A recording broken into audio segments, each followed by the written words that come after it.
My name is Alexander Hawkins. I lived in the suburbs of Chicago, an ordinary guy from the middle class. Working in the office, meeting friends on Fridays, dreaming of more but always with a kind of depressing feeling that something is missing. I didn't think about dying.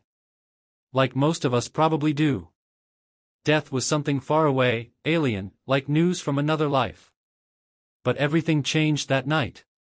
It was raining, thick and cold, as if the sky was shedding its tears tirelessly. I was hurrying home after a long day at work when something happened at an intersection, surrounded by a haze of neon signs and puddles, that changed my perception of reality forever. The car suddenly took off at a red light. I didn't have time to realize what was happening when the world around me slowed down to a crystalline silence. Blows, light, sound, and then absolute darkness. I thought I was dying. The body seemed to disappear, to become transparent. I felt no pain, only a strange separation from everything, as if my soul had left the vessel. The world began to blur, to lose its shape. Instead of the usual streets, houses and cars, endless emptiness, shimmering with cold light. Then a figure appeared in front of me, dim but with distinctly familiar features. A woman in a modest gray robe, her face tired, but her eyes glowed with an inner fire that could burn even the night itself. "Alexander," she said in a voice that was both kind and stern, "you're on edge. Between life and what's beyond." I didn't know who she was, but my heart sank with unspeakable longing and expectation. "Where am I?" I asked, even though I knew I wouldn't get an answer. "You're in a place where not those who are dead go, but those who need to see the truth," she said, and smiled. Teresa. The name seemed familiar from the back of my mind, but I couldn't remember where it came from. Why am I here? What's wrong with me? My voice was barely audible. "You're about to make a choice," she said. "Your journey is just beginning." Another figure began to appear in the void in front of me, graceful, with a crown of light around its head, and eyes full of bitterness and love.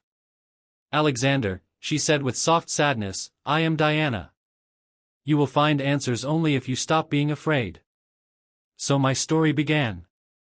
A story in which fear, light, and darkness were intertwined so that I couldn't tell reality from a dream, or life from death.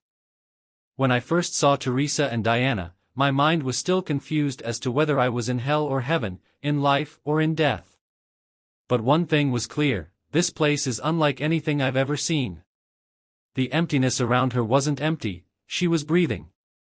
Cold, almost invisible waves coursed through my body, as if trying to polish me from the inside out. And Teresa and Diana stood like two poles of the universe, both opposite and inseparable.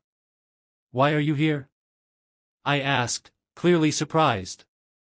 "We're here for a reason," Teresa said. "I am a symbol of the compassion you rejected. And Diana is a symbol of the love you were afraid to accept." Diana stepped closer. Her face was like a still lake, deep and calm, but with a dark abyss beneath the surface. "You lived in fear, Alexander," she said, "afraid to be vulnerable, afraid to really love, afraid to admit your pain." I fell silent. How could she know? My life seemed so ordinary, but in every corner of it were hidden my secret fears. "Here, in this place, there are no false masks," Diana continued, "but your true identity is revealed." All of a sudden, images began to appear around me: childhood, loneliness, loss. All the moments I tried to forget came up like ghosts. "This is your hell," Teresa said, "but not a place of torment, but a mirror of the soul." I realized that I wasn't being tormented by demons or fire. I was tormented by myself, my fears, mistakes, and unspoken words. "Why are you helping me?" I asked. "Because even in hell there is light," Teresa said, "and you have to see it to get out." "But how?" I despaired. Diana smiled, a smile that was both forgiving and challenging. "You've already taken the first step, you came here to understand." At that moment, I felt the darkness around me begin to change shape, turning into something alive: my fears, my hopes, my life that I thought was gray and boring. I realized that this path is just beginning. And I have a choice ahead of me that will determine who I really am. As Teresa and Diana talked, strange images began to appear around me, like fragments of a broken mirror reflecting my life. But these reflections were distorted, frightening, yet mesmerizing at the same time. I saw myself as a boy who was afraid to tell the truth. A boy who hid behind a smile to hide his pain. There were scenes in the reflection quarrels with my father, my mother's cold, loneliness in the schoolyard. These memories weighed down on me like stones on my chest. "Why are you hiding?" Teresa asked, looking me straight in the eye. "Because I'm afraid," I said, "that I won't be understood, that I'll be rejected." "Fear is a chain," Diana said, "that binds you to this world of pain." I tried to push the memories away, but they were getting stronger, as if they wanted to burst out. "Accept them," Teresa said softly. "This is the only way to freedom." It was as if a door had suddenly opened and I'd stepped inside, into my own mind. There, in the depths, I saw the real me, with wounds, fears and hopes. "You're not a boy who's afraid anymore," Diana whispered, "but you still carry that pain inside." I realized that to move on, I had to let go of old wounds and accept myself for who I am. And just as I let myself feel the pain, a light flared up around me, soft, warm, as if someone had finally turned on a lamp in a dark room. Teresa smiled. "You've taken the first step toward salvation," she said, "but it's a long way to go." Diana added. "We will be with you on this journey. But only you decide where to go next." I was standing in the middle of this strange world, between light and dark, past and future, fear and hope. And he understood, my real struggle is just beginning. After I accepted my fears, it felt like the air around me was getting heavier. Not just dense, but full of memories that hadn't yet rested. Teresa and Diana were silent, watching me like two ancient statues that had seen 1,000 fates. "Do you feel the shadows of the past reaching out to you?" Teresa asked, leaning a little closer, her voice low and deep, like the wind whispering in an abandoned chapel. I nodded. Yes, I felt, it was something that pulled me back to the moments I wanted to run away from. "These shadows aren't just memories," Diana said, "they're unrepentant sins and unspoken words." Scenes began to appear before me. I saw my father, stern and taciturn, whose views were sometimes stricter than the harshest sentences. I saw a mother who was tired of fighting with life, who could rarely afford to smile. I saw myself, the same guy who hid behind a mask of indifference to prevent anyone from seeing the real pain. "Why can't I let it go?" I asked, my voice shaking. "Because you hold on to the past like an anchor," Teresa said, "afraid that if you let go, you'll lose a part of yourself." "But without forgiveness, there is no freedom," Diana added softly. I felt a storm building up inside me, a desire to run, and at the same time a desire to understand, to understand. It was scary to look into the deepest wounds. "What should I do?" I asked, not taking my eyes off my reflection. "Face your fears," Teresa said.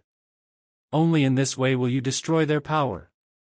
And I realized that my path is not just a struggle with external circumstances, but an internal battle with myself. The moment I realized that the shadows of the past were not just memories, but chains connecting me to pain, a new reality appeared in front of me. Not a place, not a space, but a choice. Teresa and Diana disappeared for a moment, and I found myself at a crossroads lit by a dim light, similar to the light of street lamps in my hometown, but distorted as if through the prism of tears.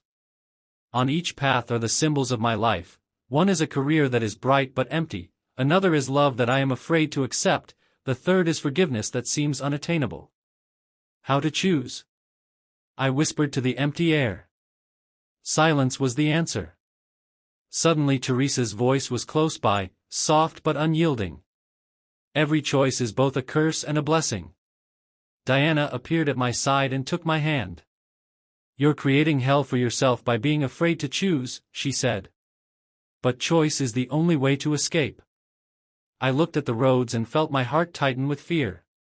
What if I make a mistake? What if my choice is the last one? "You're not alone," Teresa added. "We're with you, but you have to go." At that moment, I realized that hell is not a place with fire and demons, but an eternal state of the soul that is afraid to make a move. I took a step forward. My step into the void felt like both a release and a fall. The air around them began to sparkle with invisible threads, as if the very fabric of reality was beginning to change shape. A new scene opened up before me, the city I knew, but distorted, as if reflected in a cracked mirror. Teresa and Diana walked side by side, but their images became more and more ephemeral, as if their power was connected to my inner state. "You chose to go," Teresa said, "but your path will be thorny."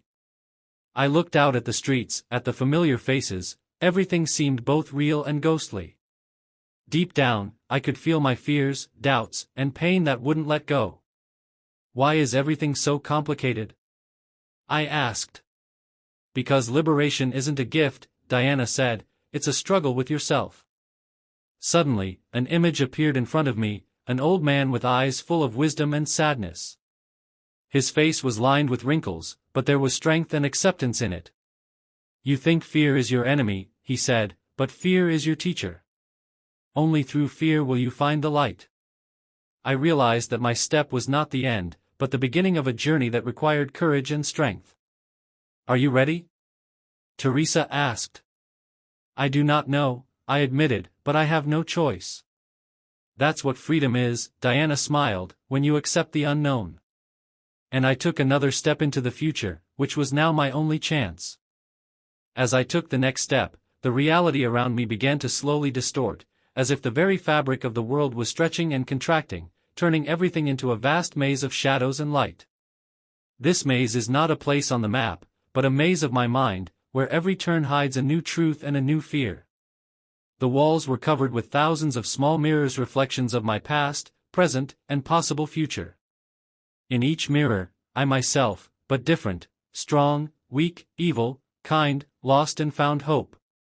Some of these reflections looked at me with reproach, others with entreaty, and some with complete indifference. I stopped and touched one of the mirrors. It was cold, almost icy. In the reflection, I saw myself as a child, alone and scared, hiding in a dark corner of an abandoned house. His eyes sought safety, but found none. "This is the beginning," Diana said next to him, her voice sounding like an echo in the void, "the moment when fear entered your life and settled there for a long time." "Why doesn't he leave?" I whispered, barely hearing my own voice. "Because you let it live inside you," Teresa said, "it became part of your story, your soul." I walked on, each step heavy in my chest. The maze did not follow the logic of space, but the laws of memory and feelings. Somewhere ahead of me, I saw a familiar face, my mother.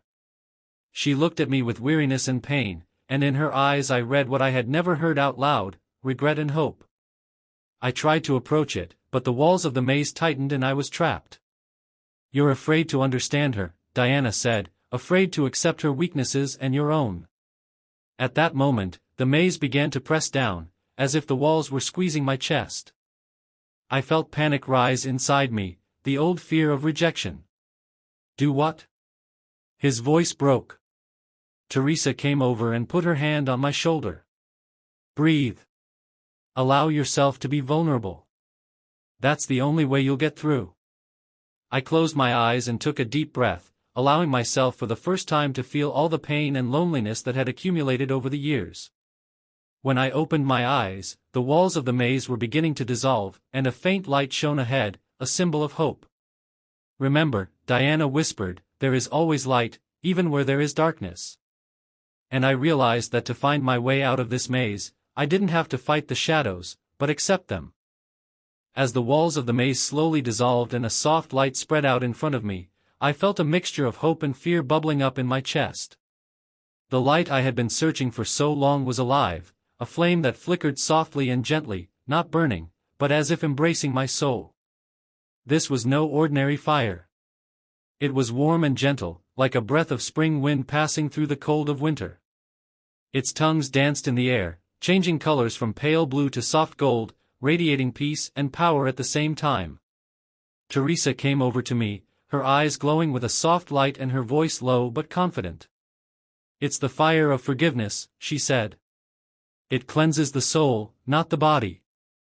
It doesn't burn away your mistakes, it helps you accept them, let them go, and heal. I felt my heart beat faster, and my fear rose again. How to forgive? I asked, trying not to look into the flames. If the wounds are so deep, if the pain still lives inside?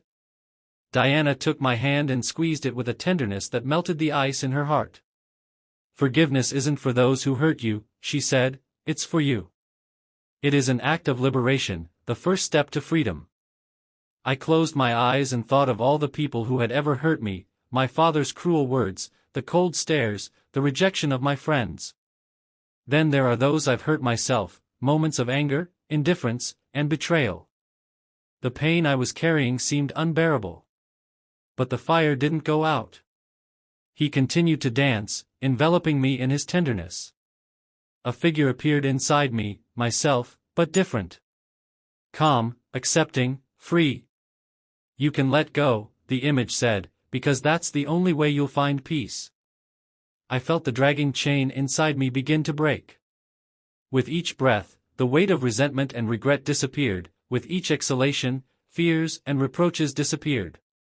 But what if the fear returns? I asked, opening my eyes. He will come, Teresa smiled, but now you have a light inside. You're not alone. I looked at the flames, and they grew even warmer, becoming a soft glow that accompanied me like a guard on this endless path. For the first time in a long time, I felt peace, not an illusion, but a real inner freedom. And that was just the first step. After the flame of forgiveness wrapped around me, I felt silence fill everything around me. It wasn't just silence, it was a deep peace that was unlike anything I had ever known before. A voice began to speak in that stillness, not in words, but in sensation. I remembered moments in my life when I would close my eyes to avoid feeling pain, when I would go to work or drink alcohol to drown out my inner cry. All this seemed to me now only a shadow that I wore, but which I had no need to fear. Let go, Teresa whispered. Allow yourself to be weak in order to become strong. You're not alone, Diana added. And there's a seed of rebirth in every fall you make. I felt the flame inside me begin to not just warm me up, but awaken powers that had been forgotten. Inside, a warm memory of childhood emerged, of those rare moments of happiness when the world seemed boundless. And suddenly I realized that forgiveness is not a moment, but a process. This is a fire that burns slowly, drop by drop, burning away the remnants of pain and fear. Now go on, Teresa said. But remember, the journey is just beginning. I took a step forward, and the soft flame became my guide, lighting my way through the gloom. The flame of forgiveness receded, giving way to a dark corridor where shadows flickered, vague but alive. They were the guardians of my consciousness, fears, doubts, and insecurities embodied in human images. They didn't attack me. Instead, they stood in silence, watching, as if waiting to see if I was ready to face them. You have to go through them, Teresa said, her voice firm and calm. Otherwise, the path will remain closed. I felt a chill run through my chest, but I stepped forward. One by one, the guards moved forward, and each asked a question, without words, but with a weight that held me rooted to the spot. The first was the fear of failure, huge as a dark beast with burning eyes. I looked into its mouth and saw my worst mistakes. Are you worthy to go on? What is it? He seemed to ask. The second, the fear of rejection, turned into the shadow of a person who tried to block my path. The third, the fear of loneliness, stood silent as a cold wind. I realized that these fears were not my enemies, but my trials. And to get through, I didn't have to fight them, but accept them and let them go. Summoning all my strength, I spoke softly. I'll see you. Thank you for the lessons. I'm moving on. And with each word, the guards scattered, turning into ashes that were blown away by the wind. Teresa smiled. You've passed the first milestone. Diana added. But there are still many challenges ahead. I felt myself growing stronger, not because the fear was gone, but because I had learned to walk through it.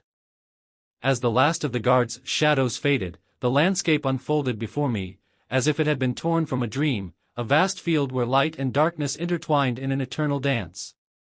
Every movement seemed to have a meaning, every shadow a story.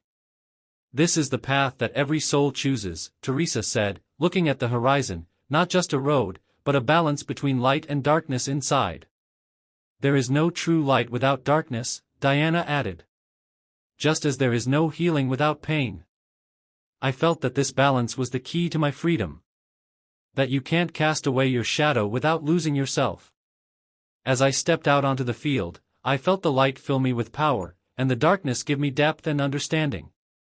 It was not a struggle, but a harmony. The choice is always with you, Teresa said, and only you decide which path to take. I looked down at my hands, they were both light and dark at the same time. It was a reflection of myself, imperfect but alive. I choose to go forward, I said quietly, accepting both light and darkness. And the field shone brighter, as if acknowledging my choice. As I said the words of acceptance, the field around me lit up with a warm light, not blinding, but soft, embracing. Soft music filled the air, as if the universe itself was cheering my choice. Teresa and Diana stood side by side, their faces glowing with calm and wisdom. You have passed a path that few dare to pass, Teresa said. And now you're free. Freedom is not the absence of pain, Diana added, but the ability to go on in spite of it. I looked inside myself and saw that there was no more fear, only a quiet fire, the fire of acceptance and love. In this fire were all my wounds and victories, fears and hopes. They became a part of me, not destroying, but strengthening. Now what? I asked. You live now, Teresa said. Choosing the light every day, accepting the darkness and keeping the fire in your heart. I took a deep breath and felt the new breath fill me with life, not just existence, but real birth. In that moment, I realized that hell and heaven are not places outside of me, but states of my soul. And in every day there is a choice that creates my world.